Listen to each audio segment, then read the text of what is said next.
Everyone, welcome you all my YouTube channel. God blessings. I hope you all will be in the pink of health in this pandemic situation of COVID-19. So guys, today we are here to learn mathematics for class 9th NCERT book chapter 1 number system exercise 1.6. I have explained till exercise 1.5 in my previous videos and now I'm going to explain you the exercise 1.6. Exercise 1.6 is based on the laws of exponents. So I'm going to tell you some laws for exponents of real numbers. So guys, these are some laws for the exponents, means powers. So let's learn these rules first. See, our first law says this point. You will be thinking, what does this point matter for? This point means multiplication. अगर ये point बीच में है तो means multiply के लिए, और ये नीचे है तो मतलब जैसे डेसिमल का पॉइंट होता है. आज अब हमारी 9th में इसको पॉइंट को ऐसे ऊपर पॉइंट बीच में लगाते हैं मल्टीप्लाई का साइन शो करने के लिए. अगर दो नंबर सेम है, मतलब ए पी पॉइंट मतलब मल्टीप्लाई ए क्यू, यहाँ पर कोई 2 है, यहाँ पे भी 2 है. अब इसकी पावर है 2 और इसकी पावर है 4. पावर अलग है और नंबर सेम है, तो ऐसी सिचुएशन में क्या करेंगे, नंबर लिख देंगे और p प्लस क्यू कर देंगे. मीन्स जो ऊपर की वैल्यूज़ हैं उन्हें ऐड कर देंगे. सेकेंड लॉ में क्या होता है, A P bracket Q. Means इस ब्रैकेट का मीन्स क्या है, बाहर मल्टीप्लाई हो रही है. एक ब्रैकेट के अंदर है p और एक ब्रैकेट के बाहर क्यू है. एक वैल्यू ब्रैकेट के अंदर है और एक बाहर है, तो इन दोनों को मल्टीप्लाई कर देंगे. A P upon P Q, A value to P Q. अब थर्ड है कि अगर हम इसको डिवाइड कर रहे हैं A P upon A Q, ऊपर नीचे नंबर तो सेम है, वैल्यू अलग है, तो p माइनस क्यू कर देंगे. ए में से p माइनस क्यू, ऐसे वैल्यू माइनस हो जाएगी. D says A Q B Q. ये क्यू है, let me tell you this is Q if it isn't clear ना. ये ए क्यू बी क्यू. अब ए की वैल्यू भी क्यू है और बी की वैल्यू भी क्यू है, तो क्या होगा, ए बी इन दोनों की मल्टीप्लाई हो जाएगी, साथ में है तो ए बी और बाहर ब्रैकेट की आ जाएगी value Q. E part says A upon B minus N. N means कि कोई भी नंबर है अपॉन में और उसकी अगर वैल्यू माइनस में है, उसकी वैल्यू अगर माइनस में, एन मीन्स कि उसकी वैल्यू, कोई भी नंबर उसकी जो वैल्यू आएगी वो माइनस में है, तो क्या होगा, वो नंबर, ये वैल्यू हटाने के लिए हम इस नंबर को अब उल्टा कर देंगे, रेसिप्रोकल कर देंगे. मतलब बी ऊपर चला जाएगा, ए नीचे आ जाएगा और ये एन फिर हमारा पॉजिटिव हो जाएगा.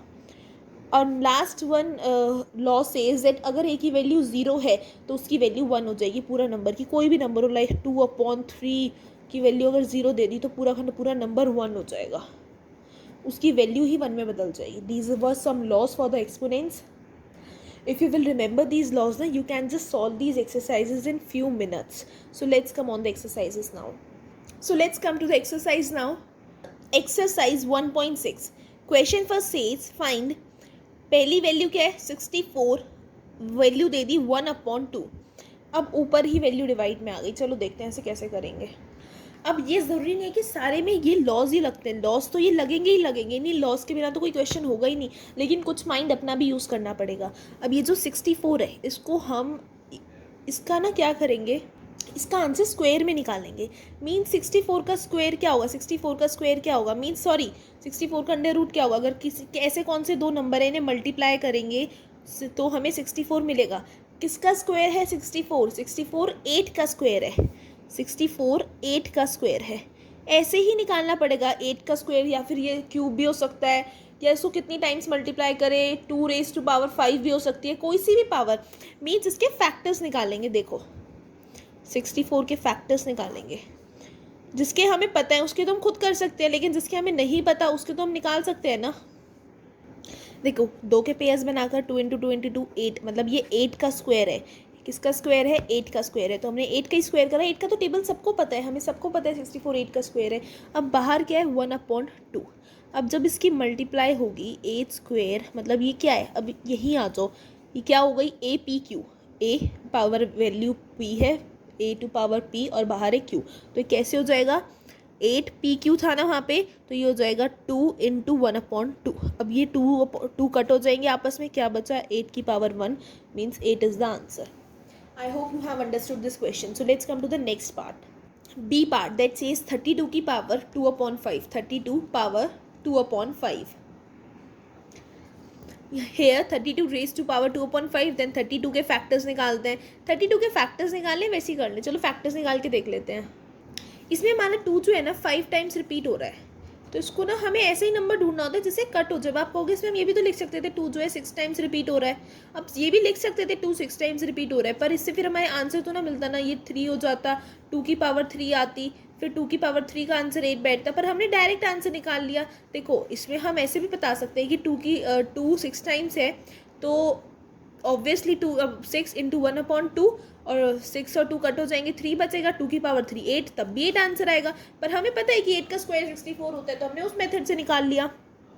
अब यहाँ पे मैं क्या है 2 5 टाइम्स आ रहा है, तो मीन्स 2 रेज टू पावर 5 हम वैसे निकालेंगे, क्योंकि हमें नहीं पता कि 32 का क्या होता है स्क्वायर, मीन्स 32 किसका स्क्वायर है। अब 32 किसी का स्क्वायर है भी तो वो उससे डायरेक्ट नहीं कटेगा, हमें लंबी वो चलानी पड़ेगी, तो इसलिए हम इसको ऐसे ही सॉल्व कर लेते हैं। सी, अब 32 2 की टेबल में 5 टाइम्स आ रहा है, और ऊपर क्या है 1/5, यही तो है ना, सॉरी 2/5, तो मीन्स 2 5 इंटू 2/5, 5 से 5 कट गया, 2 की पावर बची 2, 2 की पावर 2, 2 रेज टू पावर 2, तो मीन्स 4, 2 क्यूब मतलब 2 स्क्वायर बचा ना, 2 का स्क्वायर क्या होता है 4, we got the answer as 4। I hope you have understood this part also. Let's come to C part. Oh I am sorry, it's 1, ये 1 है, तो यहाँ पर 1 कर देते हैं, कोई बात नहीं। यहाँ पर 2 की पावर 1, तो आंसर हमारा 2 बच गया, 2 की पावर 1 तो 2 ही हो गया, तो आंसर क्या बचा 2। Let's come to the C part that says 125 power 1/3। अब हमें पता है, अब 125 के चलो पहले फैक्टर्स निकालते हैं। 3 से तो निकलेंगे नहीं है, 5 से निकलेंगे। 5 2 ज़ा और 5 5 5 ज़ा 5 1 ज़ा, means 5 is 3 times here, 5 3 into 1/3, 3 से 3 कट हो जाएगा, 5, we got the answer as 5। Let's come to let's come to the question second now. Question second, A part says also find, वो भी यही है, फाइंड करो। उसका पहला क्वेश्चन ए पार्ट कहता है 9 रेज टू पावर 3/2। हमें पता है कि 3 का स्क्वायर 9 होता है, ये हमें पता है, इसके फैक्टर्स भी नहीं निकालने हमें। 2 है, सॉरी अंदर आएगा, और 3/2 बाहर, और अकॉर्डिंगली क्या कर देंगे फिर हमारी उसके अकॉर्डिंग 3 2 इंटू 3/2, 2 से 2 कट, 3 की पावर बची 3, मतलब 3 की पावर क्यूब है, 3 का क्यूब क्या होता है 27, नॉट 9, सॉरी फॉर दैट, 3 का क्यूब क्या होता है 27, we got our answer. I hope you have understood this part also. Let's come to it second part, B part. 32 raised to power 2/5. Here it is 2/5. I have just read that question wrong. 32 raised to power 2/5, वही same चीज़ है। 32 का हमने क्या निकाला, 2 की raise to power 5, बाहर 2/5, 2 raise to power 5 into 2/5 cut हो जाएंगे, 2 की पावर 2 बचेगी, और 2 की पावर 2 का आंसर होता है 4, we got our answer. I hope you have understood it. Its third part says 16 raised to power 3/4.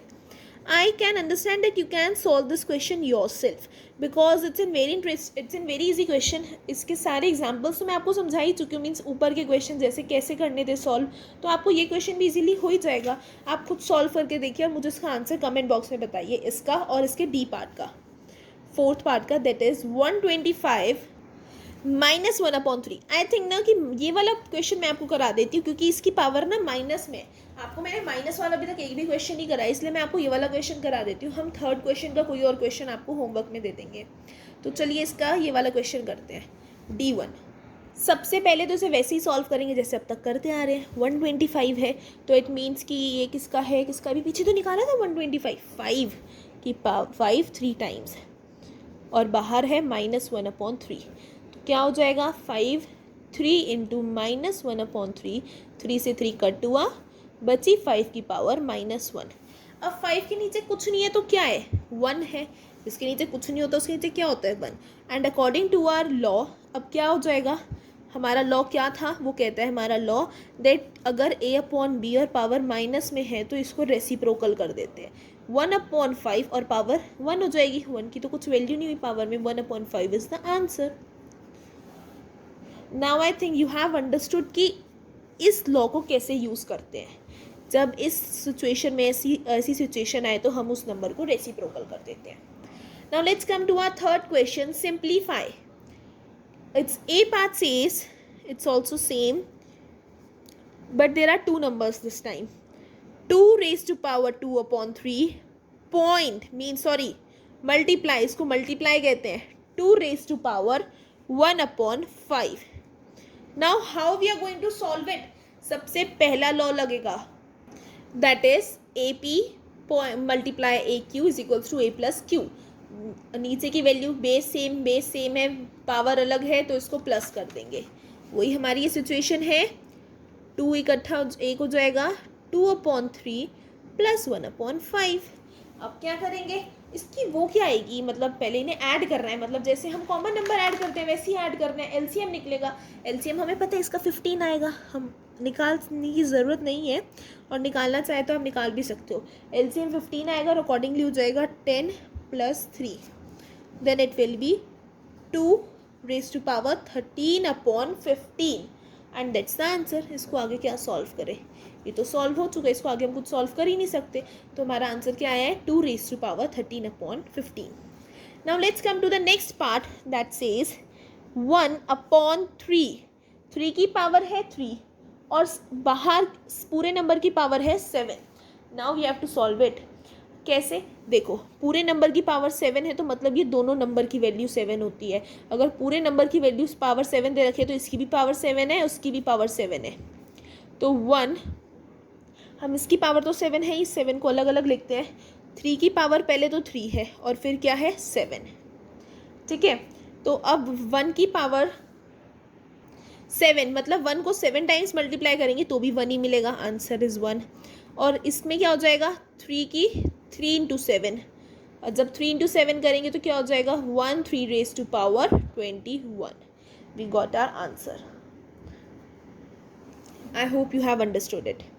Now let's come to the C part, that is 11 raised to power 1 upon 2 and 11 raised to power 1 upon 4. ऐसी situation में कौन सा law लगेगा, जब divide करना है, base same है, power different है. If you remember, let me tell you, ऐसी सिचुएशन में हमारा ये वाला लॉ लगेगा, a raise to power p upon a raise to power q is equals to a p minus q. See 11 1 upon 2 minus 1 upon 4. अब 11 1 upon 2 में से minus करना है 1 अपॉन 4. 2 और 4 की वो क्या आएगी हमारी, मतलब एलसीएम 4 ही आएगा. तो अब ऊपर क्या हो जाएगा 2 minus 1. 11 1 upon 4 we got as, and we can't change it now, मतलब इसमें हम कोई चेंज नहीं कर सकते. तो हमारा आंसर क्या हो गया 11 raise to power 1 upon 4. Now our D part says 7 raise to power 1 upon 2 multiply 8 raised to power 1 upon 2. Power same है, बेस अलग है. अब क्या करें, अच्छा कोई क्वेश्चन बचा ही नहीं जो हमें खुद करना है. मैंने आपको बट एक क्वेश्चन दिया है जो आपको खुद करना है. क्वेश्चन सेकंड का C part 16 raised to power 3 upon 4 that you gonna do it yourself and tell me its answer in the comment section. अब इस सिचुएशन में हमारा ये वाला रूल लगेगा, a raise to power q b raise to power q. A B की multiply कर देंगे और पावर q हो जाएगी. कैसे, 7 इंटू 8 ब्रैकेट 1 अपॉन 2. 7 8 ज़ा 56 ब्रैकेट 1 अपॉन 2. अब इसे तो हम आगे सॉल्व कर सकते हैं, but we can leave it here also, क्योंकि हमें इसे सिंप्लीफाई करना था, पूरा सॉल्व आउट नहीं करना था. सिंप्लीफाई कर लिया, हमें इस चीज़ को सिंप्लीफाई करना है ना, उसका आंसर हमें मिल गया 56 और raise to power 1 upon 2.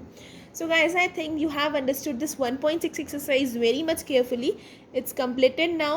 If you like this video, don't forget to hit the like button and subscribe my YouTube channel, and please share it to your friends and family. Tata, bye bye, thank you.